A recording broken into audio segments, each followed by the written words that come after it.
Meus irmãos, a paz do Senhor, para os meus irmãos, para os amigos, que o Senhor possa continuar abençoando a sua vida, seu lar, sua família. Nós vamos estar aí abordando ao longo desse trimestre os assuntos da nossa escola bíblica dominical. São lições maravilhosas. Desta feita vai ser abordada, sobre a carta aos Efésios, que vem falar aí da igreja eleita, e você faz parte desta igreja eleita. Então, conto desde já com a sua colaboração, com a sua participação, com a sua audiência. Nós precisamos mostrar ao mundo que mesmo se nós estivermos na caverna, nós vamos continuar adorando a Deus e sendo a igreja do Senhor para a qual nós fomos chamados. Então, meu querido, conto com a sua colaboração, conto com a sua presença, com a sua audiência. Acompanhe os vídeos aulas que estaremos abordando aqui. Vamos estar aí explorando os assuntos da nossa escola bíblica dominical durante todo esse trimestre. Vamos tentar encontrar alguns parceiros aí para poder estar juntamente conosco neste projeto, de forma que você não fique sem as lições da escola bíblica dominical, que enriquece o nosso conhecimento e nos dá discernimento da palavra de Deus. Amém? Então, conto com você. Nesta primeira abordagem eu quero fazer um vídeo aula, mas sem entrar diretamente na nossa lição, que seria a primeira lição no próximo domingo, mas eu quero fazer uma abordagem geral sobre a carta aos Efésios. Acompanhe conosco.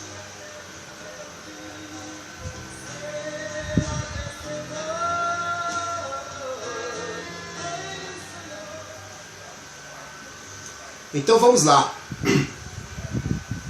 Carta aos Efésios, saudação aos destinatários.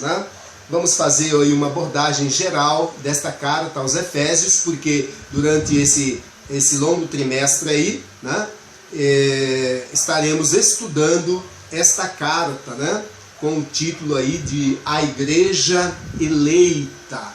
Então veja bem, o texto áureo ele vai dizer lá na primeira lição desse trimestre: a vós, graça e paz da parte de Deus nosso Pai e do Senhor Jesus Cristo. Está lá em Efésios capítulo 1, verso 2. A verdade prática vai dizer: a epístola aos Efésios revela o propósito eterno de Deus para a igreja de Cristo. Esboço da epístola, praticamente essa carta aos Efésios, que chama-se epístola, aos Efésios, epístola por ser endereçada a uma comunidade de cristãos, não a uma única pessoa, por isso chama-se epístola, porque ela tanto vai servir para a igreja aos Efésios, para os irmãos lá de Éfeso, quanto para outras igrejas no seu entorno, ali daquela região das províncias da Ásia.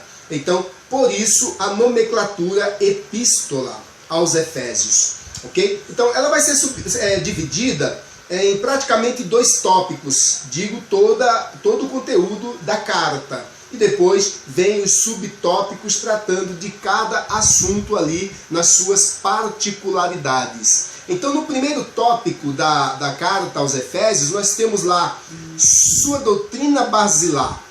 A doutrina que vai dar base para esta carta, a redenção do crente. Paulo vai fazer essa abordagem, a redenção do crente, quem é este redentor, como a igreja deve se portar e se comportar. Então, isso está lá aos Efésios, capítulo 1, verso 3, ao capítulo 3, verso 21, vai ser essa primeira abordagem.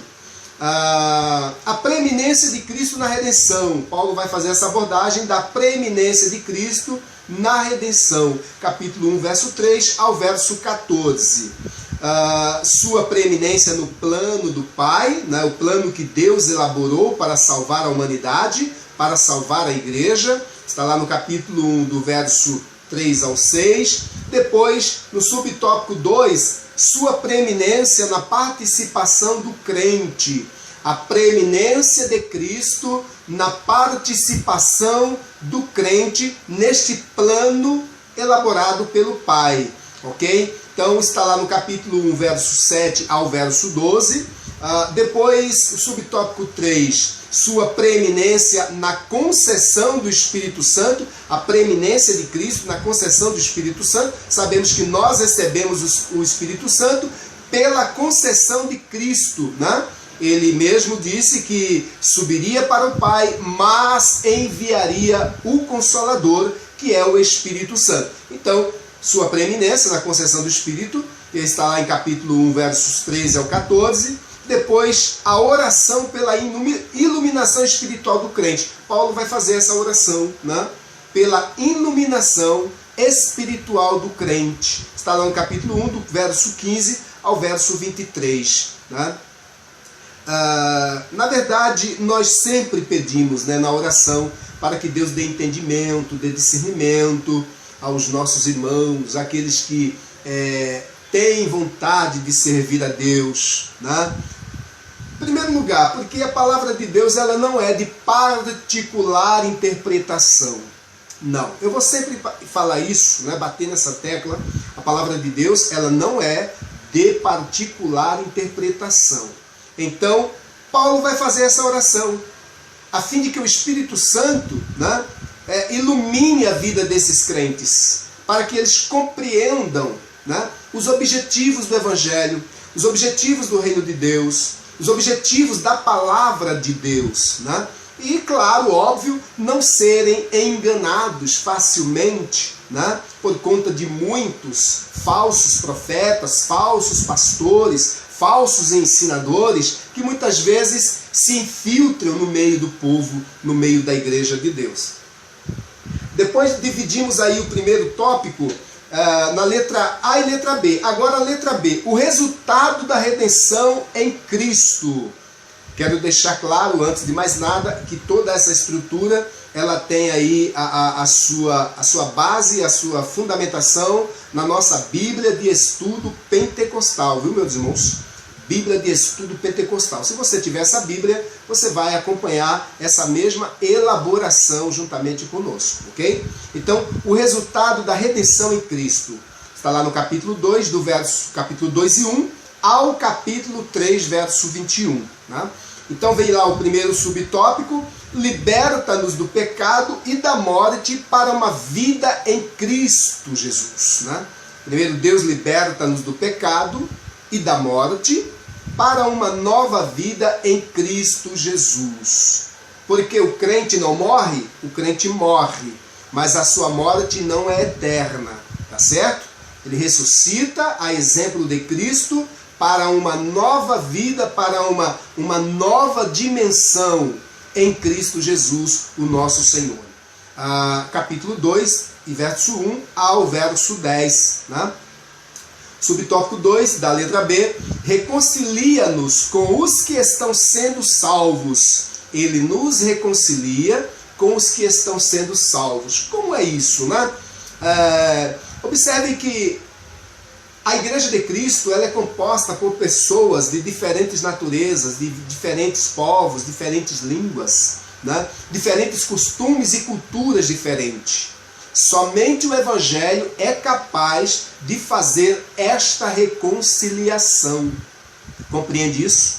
Então, Paulo vai dizer, ele reconcilia-nos com os que estão sendo salvos. Não importa a etnia, não importa a religião, o local de onde essa pessoa vem, sua cultura, é o Espírito Santo que vai fazer esta reconciliação por intermédio do Evangelho de Jesus Cristo. Está lá no capítulo 2, do verso 11 ao verso 15. Subtópico 3. Une-nos em Cristo numa só família. Une-nos em Cristo numa só família. Então, a Igreja de Deus, ela é uma única família. Compreende isso? A Igreja de Deus, ela é uma única família. Ela tem os mesmos sentimentos, ela tem as mesmas percepções, as mesmas sensibilidades espirituais, né? Ela tem o mesmo discernimento da palavra de Deus. Isso é muito importante. É por isso que nós vamos sempre bater nessa tecla, a igreja é invisível. A igreja não é um aglomerado de pessoas. A igreja, ela é o corpo místico de Cristo. Só quem é igreja sabe que é igreja. Compreenda isso. Depois, subtópico 4, revela a sabedoria de Deus através da igreja. Revela a sabedoria de Deus através da igreja. Capítulo 3, versos 1 ao 13. Ali Paulo vai estar fazendo essa abordagem, né? Fazendo essa revelação que acontece, né? A sabedoria de Deus por intermédio da igreja de Cristo. É por isso que a igreja ela é una. A igreja ela é una. E outra vez eu repito, a Bíblia não é de particular interpretação. Porque aquele que é igreja, ele vai ter a mesma visão, a mesma percepção e o mesmo entendimento acerca do Evangelho de nosso Senhor e Salvador Jesus Cristo. Depois ele faz a oração pelo êxito espiritual do crente, lá no capítulo 4, do 1 ao 6 e o verso 20 também. Capítulo 4, do 1 ao 6 e depois o verso 20 também.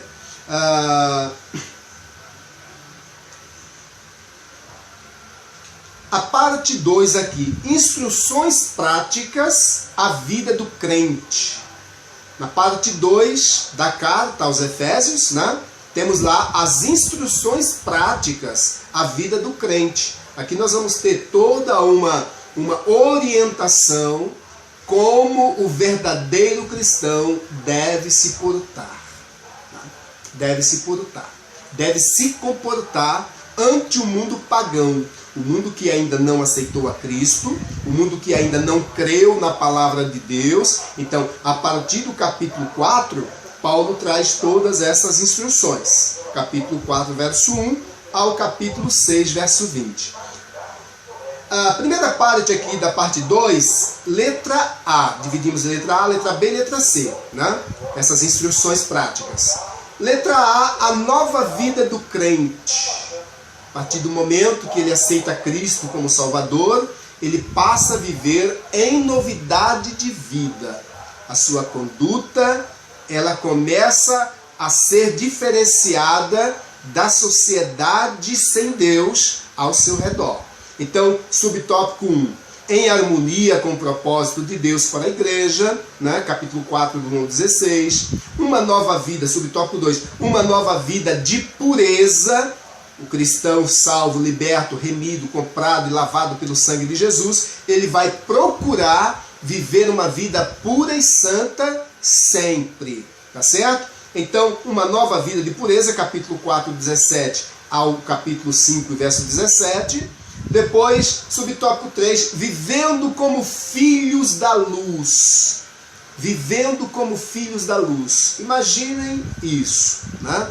Será que a minha conduta, o meu caráter, a minha postura, as minhas atitudes deve coadunar com o mundo perdido, com o mundo ímpio?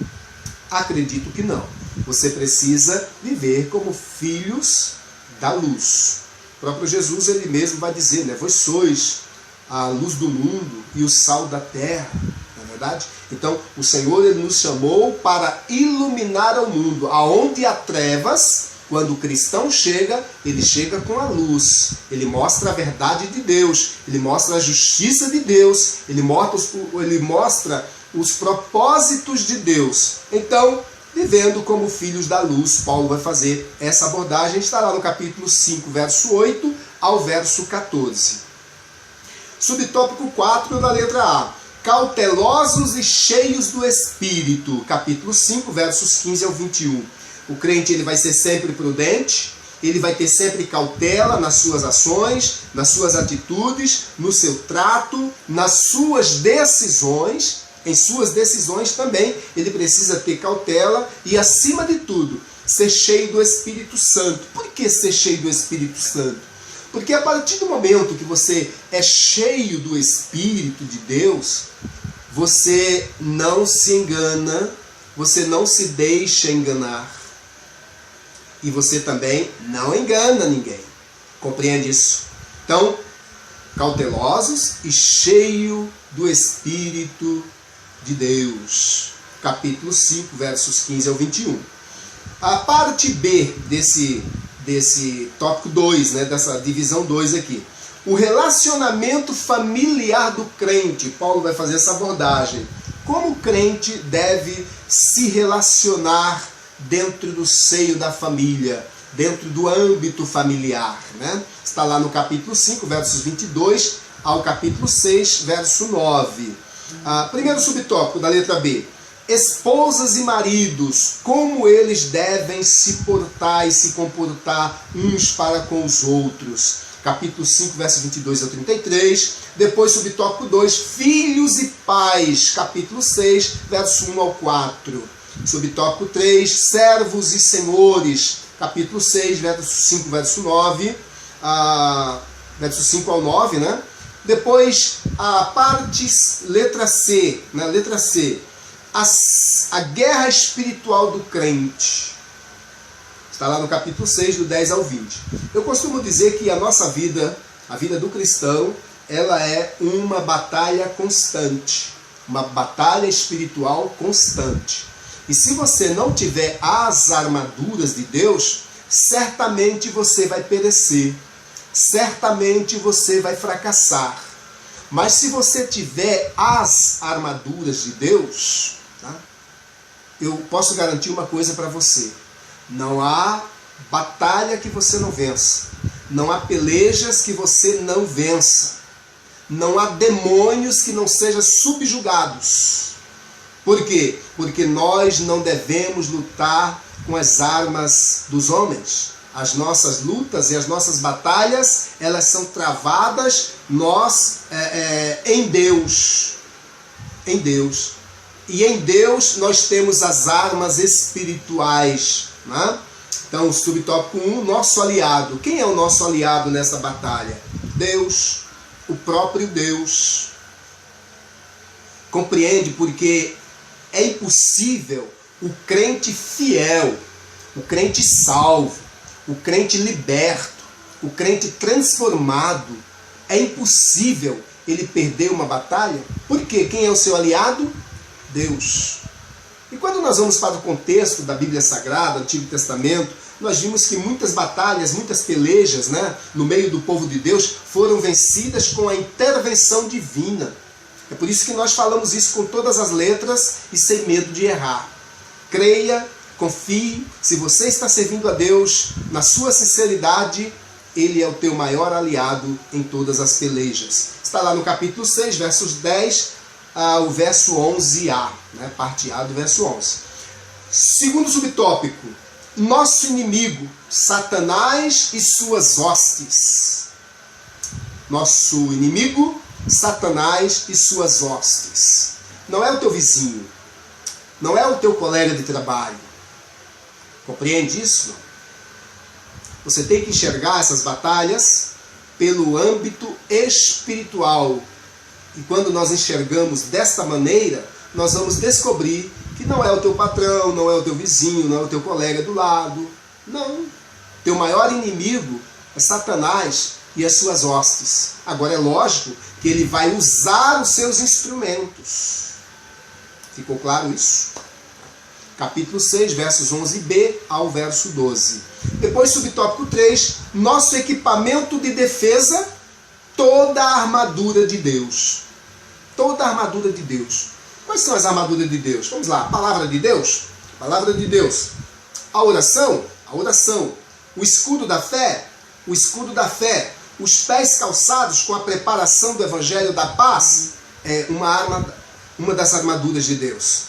Então, meu querido, você tem diversas, né? Está lá no capítulo 6, versos 13, verso 20. Faça bom uso, ore sem cessar, né? Por quê? Porque você vai vencer todas as batalhas, todas as pelejas. Então esteja preparado para esse trimestre, né? Segundo trimestre de 2020, enriquecer o seu conhecimento de Deus e da sua palavra e se preparar para enfrentar as batalhas espirituais que estão por vir, né? E por último, a conclusão, capítulo 6, versos 21 ao 24. Então, essas informações são importantes para nós nos situarmos dentro dos nossos estudos nesse trimestre. Ok? Autoria. Paulo é o autor desta carta. Pastor Paulo é o autor desta carta. Tá certo? O tema da carta, Cristo e sua igreja. A nossa revista ela vai trazer o título de A Igreja Eleita, ok? Ela vai trazer o título de A Igreja Eleita em Cristo Jesus. Né? De acordo com a Bíblia de Estudo Pentecostal, o tema da carta é Cristo e sua igreja. A data, cerca de 62 depois de Cristo, ok? E as considerações preliminares que nós vamos ter que considerar dentro desse estudo sistemático da palavra de Deus. Efésios ocupa um lugar único entre as epístolas de Paulo. Ela é considerada como a joia preciosa entre todas as cartas de Paulo, a mais sublime, ok? Depois, não foi escrita em meio ao árduo labor das controvérsias doutrinárias ou dos problemas pastorais, como muitas outras epístolas de Paulo, onde há ali verdadeiras batalhas travadas, né? Falta de entendimento, falta de discernimento, e Paulo tem que lidar com tudo isso no meio da igreja. A carta aos Efésios ela é peculiar em relação a isso, ela é diferenciada, ok? Ela transmite a impressão de um rico transbordar, a impressão de um rico transbordar de revelação divina, brotando da vida de oração de Paulo. A igreja, os Efésios, os nossos irmãos de Éfeso, eles eram uma igreja fervorosa, uma igreja labutar, uma igreja que dava exemplo, uma igreja que Paulo tinha orgulho desta igreja. Né? Então, veja bem aonde está a peculiaridade desta igreja. Né? Depois, foi escrita quando ele estava em prisão, provavelmente em Roma, capítulo 3, verso 1, 4 e 1 também vai declarar isso, e o capítulo 6, verso 20 também vai deixar isso bem claro. A epístola tem certa afinidade com Colossenses e talvez tenha sido escrita logo após esta. As duas cartas podem ter sido levadas simultaneamente ao seu destino por um cooperador de Paulo chamado Tíquico. Aí se nós formos conferir lá em capítulo 6, verso 21, vamos conferir isso também em Colossenses capítulo 4, verso 7. Depois, acredita-se que Paulo escreveu Efésios para outras igrejas daquela região, né, das províncias da Ásia. Uma espécie de carta circular às igrejas de toda a província da Ásia. Acredita-se ainda que Efésios seja a mesma carta escrita aos Laodicenses, mencionada por Paulo em Colossenses 4,16. Nota: é importante que o estudante de Efésios faça uma abordagem contextualizada com a carta à igreja de Éfeso, revelada a João na ilha de Pátimos. Escrita, olha lá o tempo da escrita dessa carta de João, né? Essa revelação que Deus dá a João, a carta às 7 igrejas da Ásia. Cerca de 85 a 95 depois de Cristo, o Senhor, ele manda, por intermédio de João, que João escreva aquelas 7 cartas às 7 igrejas da Ásia. E Éfeso foi a primeira das igrejas a receber esta carta. Ok? Então é importante que se faça essa ponte para você compreender, né, o contexto desta igreja de Éfeso nos dias de Paulo, né, e o contexto da igreja de Éfeso lá nos dias de João, quando ele está na ilha de Pátimos, aprisionado também por amor ao Evangelho de nosso Senhor e Salvador Jesus Cristo. Que Deus abençoe a todos em nome de Jesus. Orem por nós, vamos unir as nossas forças e vencer esta batalha a qual nós estamos enfrentando neste momento. Eu creio no poder de Deus e na sua palavra, que nem o mal te sucederá, nem praga alguma chegará à tua tenda. Amém? Não somos imunes, lógico que não somos imunes, enquanto estivermos neste mundo e nesta vida, somos sujeitos às mesmas coisas como os demais cidadãos da face da terra, mas nós temos uma esperança. A nossa esperança está em Cristo Jesus, o nosso Senhor, que Que Deus abençoe o seu lar, sua família.